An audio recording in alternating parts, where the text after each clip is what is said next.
Shalom bagi kita semuanya. Firman Tuhan untuk kita hari ini dari Matius pasal 6. Hal memberi sedekah. Ingatlah, jangan kamu melakukan kewajiban agamamu di hadapan orang supaya dilihat mereka. Karena jika demikian kamu tidak beroleh upah dari Bapamu yang di sorga. Jadi apabila engkau memberi sedekah, janganlah engkau mencanangkan hal itu, seperti yang dilakukan orang munafik di rumah-rumah ibadah dan di lorong-lorong, supaya mereka dipuji orang. Aku berkata kepadamu, sesungguhnya mereka sudah mendapat upahnya. Tetapi jika engkau memberi sedekah, janganlah diketahui tangan kirimu apa yang diperbuat tangan kananmu. Hendaklah sedekahmu itu diberikan dengan tersembunyi, maka Bapamu yang melihat yang tersembunyi akan membalasnya kepadamu. Hal berdoa. Dan apabila kamu berdoa, janganlah berdoa seperti orang munafik.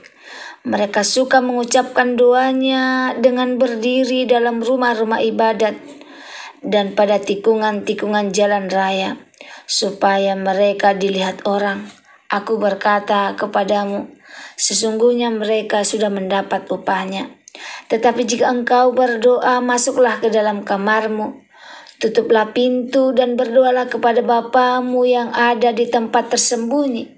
Maka Bapamu yang melihat yang tersembunyi akan membalasnya kepadamu.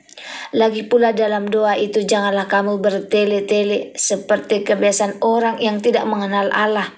Mereka menyangka bahwa karena banyaknya kata-kata doanya akan dikabulkan. Jadi janganlah kamu seperti mereka, karena Bapamu mengetahui apa yang kamu perlukan sebelum kamu minta kepadanya. Karena itu berdoalah demikian. Bapa kami yang di sorga, dikuduskanlah namamu, datanglah kerajaanmu, jadilah kehendakmu di bumi seperti di sorga. Berikanlah kami pada hari ini makanan kami yang secukupnya, dan ampunilah kami akan kesalahan kami, seperti kami juga mengampuni orang yang bersalah kepada kami. Dan janganlah membawa kami ke dalam pencobaan, tetapi lepaskanlah kami daripada yang jahat, karena Engkaulah yang punya kerajaan dan kuasa dan kemuliaan sampai selama-lamanya. Amin. Karena jikalau kamu mengampuni kesalahan orang, Bapamu yang di surga akan mengampuni kamu juga. Tetapi jikalau kamu tidak mengampuni orang, Bapamu juga tidak akan mengampuni kesalahanmu.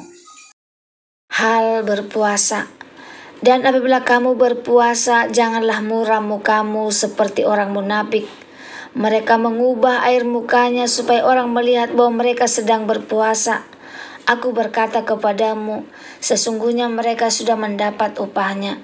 Tetapi apabila engkau berpuasa, minyakilah kepalamu dan cucilah mukamu, supaya jangan dilihat orang bahwa engkau sedang berpuasa, melainkan hanya oleh Bapamu yang ada di tempat tersembunyi.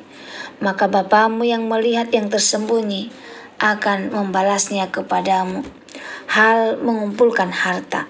Janganlah kamu mengumpulkan harta di bumi. Di bumi ngengat dan karat merusaknya, dan pencuri membongkar serta mencurinya.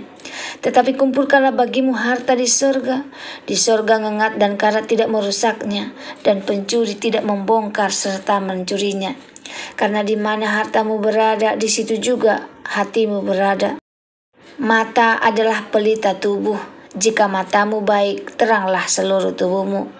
Jika matamu jahat, gelaplah seluruh tubuhmu. Jadi jika terang yang ada padamu gelap, betapa gelapnya kegelapan itu. Tak seorang pun dapat mengabdi kepada dua tuan, karena jika demikian ia akan membenci yang seorang dan mengasihi yang lain, atau ia akan setia kepada yang seorang dan tidak mengindahkan yang lain. Kamu tidak dapat mengabdi kepada Allah dan kepada Mamon. Hal kekhawatiran.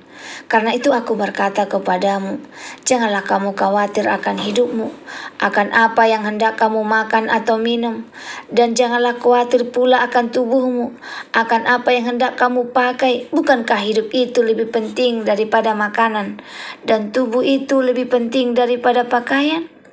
Pandanglah burung-burung di langit yang tidak menabur dan tidak menuai dan tidak mengumpulkan bekal dalam lumbung, namun diberi makan oleh Bapamu yang di sorga. Bukankah kamu jauh melebihi burung-burung itu?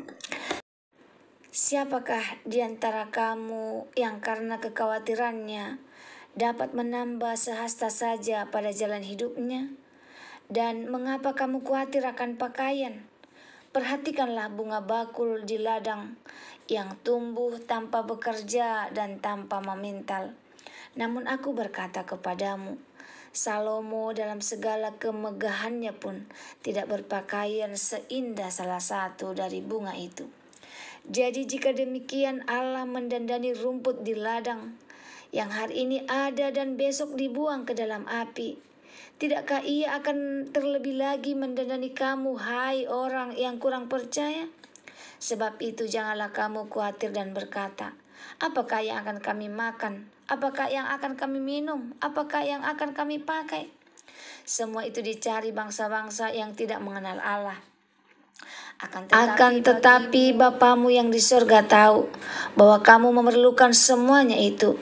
Tetapi carilah dahulu kerajaan Allah dan kebenarannya, maka semuanya itu akan ditambahkan kepadamu. Sebab itu janganlah kamu khawatir akan hari esok, karena hari esok mempunyai kesusahannya sendiri. Kesusahan sehari cukuplah untuk sehari. Penjelasan dan renungan dari Matius 6 ayat 1 sampai 34. Yesus dalam khotbah di bukit mengajarkan kehidupan yang berkenan kepada Allah. Dalam pasal 6 ia menegaskan 1. Ibadah yang benar. Yesus mengkritik ibadah yang hanya bersifat lahiriah. Ia menyebut mereka yang memberi, berdoa dan berpuasa supaya dilihat orang sebagai munafik. Mereka hanya mencari pujian manusia, bukan upah dari Allah. Memberi sedekah harus dilakukan secara tersembunyi. Berdoa harus dari hati, bukan pamer. Yesus mengajarkan doa Bapa kami sebagai teladan sederhana namun penuh makna. Berpuasa harus dilakukan tanpa pamer. Penderitaan. Tuhan menghargai ketulusan, bukan penampilan. Kuncinya Allah melihat hati, bukan penampilan lahiriah. Ibadah sejati bukan menunjukkan, tapi persekutuan dengan Bapa. Lalu selanjutnya tentang harta dan hati. Yesus mengajarkan agar kita tidak menumpuk harta dunia yang fana, tetapi harta di surga, yaitu melalui perbuatan baik, kasih dan kesetiaan kepada Tuhan. Prinsip pentingnya, di mana hartamu berada, di situ juga hatimu berada. Kita tidak bisa mengabdi kepada dua tuan, yaitu Allah dan Mamon, harta, kekayaan. Ini berbicara tentang prioritas hidup, ya, dan ketundukan hati. Yang kedua tentang harta dan hati, ayat 19-24. Yesus mengajarkan agar kita tidak menumpuk harta di dunia yang fana, tetapi harta di surga, yaitu melalui perbuatan baik, kasih, dan kesetiaan kepada Tuhan. Prinsip pentingnya, di mana hartamu berada, di situ juga hatimu berada. Kita tidak bisa mengabdi kepada dua tuan, yaitu Allah dan Mamon. Ini berbicara tentang prioritas hidup dan ketundukan hati. Yang ketiga, jangan khawatir. Pasal ayat 25-34. Yesus menenangkan hati orang-orang yang gelisah akan kebutuhan hidup. Ia menyuruh kita belajar dari burung dan bunga yang tidak bekerja keras namun tetap dipelihara Allah. Carilah dahulu kerajaan Allah dan kebenarannya, maka semuanya itu akan ditambahkan kepadamu. Yesus tidak mengajarkan fasilitas tetapi prioritas. Utamakan Tuhan, maka kebutuhanmu akan dicukupkan. Renungannya buat kita. Hati yang tulus lebih penting dari penampilan. Banyak orang melayani, berdoa dan bersedekah hanya demi pujian atau pencitraan. Tapi Tuhan tidak terkesan dengan penampilan luar. Ia mencari ketulusan hati. Apakah aku melakukan semuanya untuk Tuhan atau agar dilihat orang? Mari tanyakan pada pribadi lepas pribadi. prioritaskan harta surga. Kita hidup dalam dunia yang mendorong akumulasi materi. Tapi Yesus mengingatkan, apa yang kamu kejar akan menentukan arah hatimu. Apakah aku menimbun kekayaan fana atau berinvestasi dalam kekekalan? Selanjutnya, kekhawatiran adalah tanda kurang percaya. Kekhawatiran muncul saat kita merasa segala sesuatu tergantung pada usaha kita.